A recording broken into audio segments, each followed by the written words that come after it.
अब हम जो बात कर रहे थे कि जब हम ध्यान करते हैं, दूसरों की मदद करते हैं, दूसरों की मदद करने से क्या होता है कि जो देवता लोग हैं, देवता इस धरती पर आने लगते हैं। जैसे हम अनुभव बताते हैं कि हमने आज अपने मेडिटेशन में कुछ पिक्चर्स देखी, ऐसा लगा कि मेरे पास खुशबू आ रही है। तो जब हम ध्यान साधना करते हैं, जब हम दूसरों की मदद करते हैं, सेवा करते हैं, तो जो मानव लोग है उसके साथ देवता लोग स्वयं में ही रहने लगते हैं। वो विचरण करने लगते हैं, आते हैं और चले जाते हैं। और अगर हम मन में उलझे रहते हैं, अपने स्वार्थपूर्ण कार्यों को करते रहते हैं, अपने योग क्षेम में उलझे रहते हैं, तो फिर देवता लोग नहीं रहते हैं, वो ये लोग छोड़कर चले जाते हैं। तो हम चर्चा कर रहे थे कि जो यज्ञ कर्म है, यज्ञ कर्म क्या होते हैं कि अगर आप लोग 4 लोग हो घर में या 5 लोग हो और अगर खाना बनाते हो, तो वो दूसरों के लिए भी खाना बनाते हो। चिड़ियों के लिए खाना बनाते हो, कुत्ते के लिए खाना बनाते हो, गाय के लिए अगर आप कुछ देना चाहते हो, तो वो यज्ञ कर्म में शामिल होता है। तो 2 तरह के कर्म होते हैं। एक हमारे खुद के नियमित जो कर्म होते हैं, जो डेली करते हैं, और एक होते हैं यज्ञ कर्म, हम जब दूसरों की मदद करते हैं। तो हम उससे आगे चल रहे थे और प्रजापति और प्रजा की बात हुई थी कि प्रजापति कौन है और प्रजा कौन है। तो प्रजापति बोलते हैं कि जब प्रजापति को क्या बोला जाता है, ब्रह्मा बोला जाता है, जो जन्म देने वाला, जो अंश आत्माओं को इस धरती के ऊपर उतारता है। तो ये जो श्लोक है, 10वां श्लोक है तीसरे अध्याय का, वो ये कहते हैं, मैं इस लाइन को पढ़ना चाहती हूँ कि प्रजापति ब्रह्मा ने कल्प आरंभ में सकल प्रजा की यज्ञ सहित सृष्टि कर उनसे आप लोग भी इस यज्ञ के द्वारा वृद्धि प्राप्त करोगे और यज्ञ आप लोगों को इच्छित भोग प्रदान करने वाला होगा, ऐसा कहा। अब बहुत ध्यान से सुनने वाली बात है, बहुत गहराई की बात है। वो ये कहते हैं कि प्रजापति ने क्या कहा कि तुम अंश आत्माओं इस धरती पर जब जा रही हो प्रजा के रूप में, तो यज्ञ सहित सृष्टि की है। यज्ञ सहित का मतलब क्या हुआ कि तुम धरती पर जाकर दूसरों की मदद करोगे, इसलिए मैं तुम्हें इस धरती पर अंश आत्माओं को भेज रहा हूँ। अब उसके बाद देखो एक लाइन और कही जो बहुत सुंदर है कि यज्ञ आप लोगों को इच्छित भोग प्रदान करने वाला होगा। यज्ञ क्या करेगा? फिर देवता लोग आपको अपने आप ही महाप्रसाद देते रहेंगे, फिर आपको मांगने की जरूरत नहीं है प्रजापति से कि मुझे ये दे दो, ये दे दो, ये दे दो। वो कहते हैं कि जब तुम यज्ञ कर्म में शामिल हो जाते हो, तो तुम्हें स्वयं में ही महाप्रसाद मिलने लग जाता है। तो महाप्रसाद को जब हम पहले कभी सुनते थे, आज से 20 साल पहले जब महाप्रसाद की बात गीता में सुनते थे, तो ऐसा लगता था कि चलो कोई हाथ में प्रसाद दे रहा है तो ये प्रसाद की बात है। लेकिन अब ये बात समझ आती है कि जब हम यज्ञ कर्म में आगे बढ़ते हैं, तो देवता इस धरती पर वास करने लगते हैं और वो स्वयं में ही हमारी इच्छाओं की पूर्ति करने लगते हैं। और इसी को महाप्रसाद कहा गया कि जब आप जो भी यहाँ पर है मेरे पास, ये सभी का है, ये सोच के जब आप व्यवहार करते हो, तब उसको महाप्रसाद बोला जाता है कि महाप्रसाद है। तो ये श्लोक हमने थोड़ा सा डिस्कस भी किया था। अब हम अगला श्लोक चलते हैं। अब उन्होंने कहा कि जो 2 लोग हैं जगत में, जो 11वां श्लोक है, कि एक देवता लोक और एक मानव लोक। जो देवता लोक है वो दिखाई नहीं देता है और जो देवता लोग हैं वो मानव के कर्मों को परखते ही रहते हैं। मानव के यज्ञ कर्मों से देवता गण प्रसन्न होते हैं, प्रसन्नता को प्राप्त करते हैं। और अगर हम अपने सेल्फिशनेस से, अपने मन के साथ लिप्त होकर जब हम अपने काम करते हैं तो उस दुख से देवता हमेशा हमेशा के लिए हमारे से दूर चले जाते हैं। तो अब देखिए कि हम खुद ही डिफरेंस देखते हैं कि जब हम कभी भी सेल्फिश होते हैं, अपने मन से काम करते हैं, अपने मतलब की बातें करते हैं, तो कभी भी भगवान हमारी मदद नहीं करते। यानी कि जो देवता है, जो देवता कौन, जो पूर्ण आत्माएं होती हैं, जो हमारे पेड़ पौधों की भी आत्माएं हैं, देवता है, मिनी गॉड्स जिसको कॉजल बॉडी में बोला गया। एनिमल्स की भी जो देवता गण है, अगर हम अपने घर में किसी अपने पेट का ध्यान नहीं रखते हैं तो क्या करेंगे, वो पेट भी चला जाएगा और देवता भी चले जाएंगे। पेड़ पौधों का ध्यान नहीं रखेंगे, पेट वो भी चले जाएंगे और देवता भी चले जाएंगे। तो वो कह रहे हैं कि देवता जब आपके घर में वास करते हैं, देवता जब आपके नजदीक रहते हैं, जब आप अपने यज्ञ कर्मों में शामिल होते हो। तो यज्ञ कर्म, अब हमें ये बात समझ आ गई कि यज्ञ कर्म क्या होते हैं। तो देवताओं को प्रसन्न करने के लिए मानव लोग को ये ध्यान रखना ही चाहिए कि जब दो लोग आपस में मिलके रहेंगे तो ये सृष्टि तभी स्वर्ग बन सकती है। इस श्लोक में बताया गया है कि जब हम सेल्फिशनेस में, जैसे कलयुग की बात करते हैं, तो कलयुग में क्या था कि कलयुग था कि जब हम बहुत सेल्फिश थे तो देवता हमेशा के लिए चले गए, तो इस सृष्टि का खराब होने लगी। हम सेल्फिशनेस में अपने आप को, अपने स्वार्थ भाव से अपना काम करने लगी तो देवता तो बाय बाय कर देते। लेकिन जैसे ही देखो हम मन से परे होते हैं, ध्यान साधना में आते हैं, ध्यान साधना में आने के बाद देवताओं को फिर से महसूस होता है कि अच्छा, ये ब्रह्मांड के सत्यों को समझ रहे हैं, ये सृष्टि क्रम को समझ रहे हैं, ये यज्ञ कर्म को समझ रहे हैं, तो फिर से ये धरती स्वर्ग बनने लगती है। तो यहाँ पर ये बताया गया है कि धरती पर स्वर्ग कैसे आएगा। धरती पर जो स्वर्ग आएगा वो सिर्फ और सिर्फ जब मानव और देवता लोग दोनों इकट्ठे रहेंगे। दोनों इकट्ठे रहने का मतलब यही हो गया कि हम मानव लोग, जो मानव हैं, इस धरती पर यज्ञ कर्म करते रहेंगे, तब देवता स्वयं में यहाँ पर आकर वास करेंगे। जैसे कि इजिप्ट हम लोग गए, जब 2 बार इजिप्ट जाना हुआ, और वहां पर पिरामिड जब देखे कि इतने बड़े बड़े पिरामिड्स को कौन बना सकता है, तो वो कहने लगे कि पिरामिड तो जो है मानव ने ही बनाए हैं। तो मानव कैसे बना सकता, मनुष्य के पास क्या इतनी शक्ति है? इतनी शक्ति तब आ सकती है जब भगवान कृष्ण की तरह, जब ऋषि मुनियों की तरह उसके साथ देवता लोग भी वास करने लगे। देवताओं के द्वारा चैनलिंग होने लगती है, शक्ति आने लगती है उस पर्टिकुलर पर्सन में।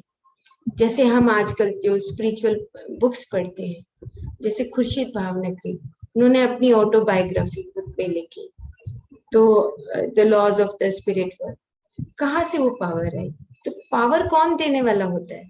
वो ही देवता लोग, वो ही देवता मनुष्य को पावर देते हैं कि तुम अब इस धरती पे यज्ञ कर्म करते हुए इस धरती को स्वर्ग बनाओ। क्योंकि देवता इनविजिबल है, अदृश्य है, वो मानव के रूप में भी आते हैं, परमात्मा के रूप में। जैसे हम कितने सारे अपने गुरुओं को, ऋषियों को जानते हैं, वो मानव के रूप में आके भी सहायता करते हैं और मानव के अंदर चैनलिंग के माध्यम से भी सहायता करते हैं।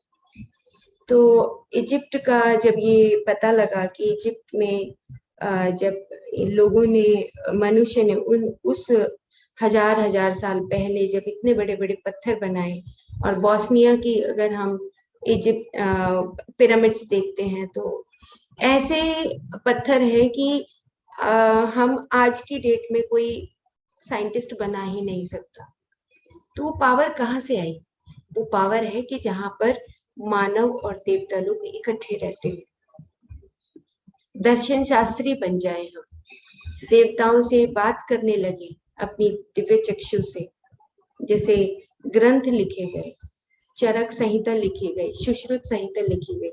आज जब हम पढ़ते हैं तो ऐसे लगता है चरक ने 5000 साल पहले ये लिख दिया आयुर्वेद के बारे में। और आज हम साइंस में होते हुए भी, केमिस्ट्री लैब में जाते हुए भी हम वो बातें नहीं जान सकते जो महर्षि चरक ने 5000 साल पहले अपने दिव्य चक्षु से लिख दिया। क्यों? क्योंकि देवताओं के साथ उनका कनेक्शन, पेड़ के देवता के साथ उनका संबंध, मिनरल किंगडम के देवताओं के साथ संबंध।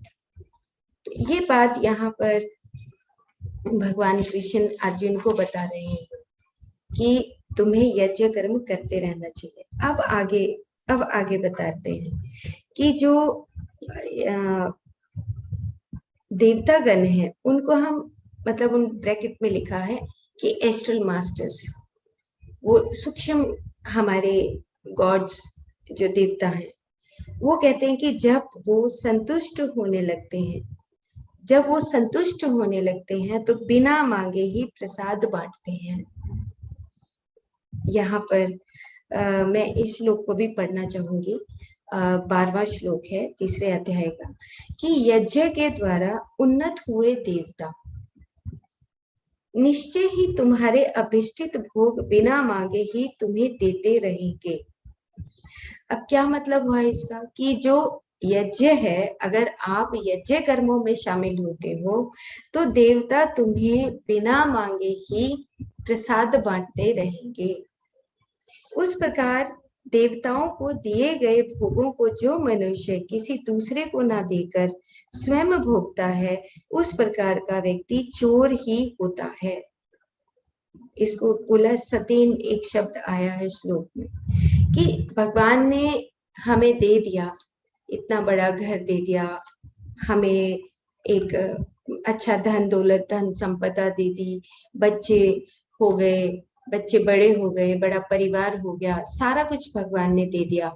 और अगर हम उन सभी चीजों का इस्तेमाल यज्ञ के लिए नहीं करते, यज्ञ कर्म के लिए नहीं करते, तो उन्होंने कहा सतेन, एक शब्द यहाँ पर श्लोक में आया है कि अगर वो दूसरों को ना बांट के खुद अपने लिए, अपने स्वार्थ के लिए इस्तेमाल करता है, तो उस प्रकार का व्यक्ति चोर ही होता है।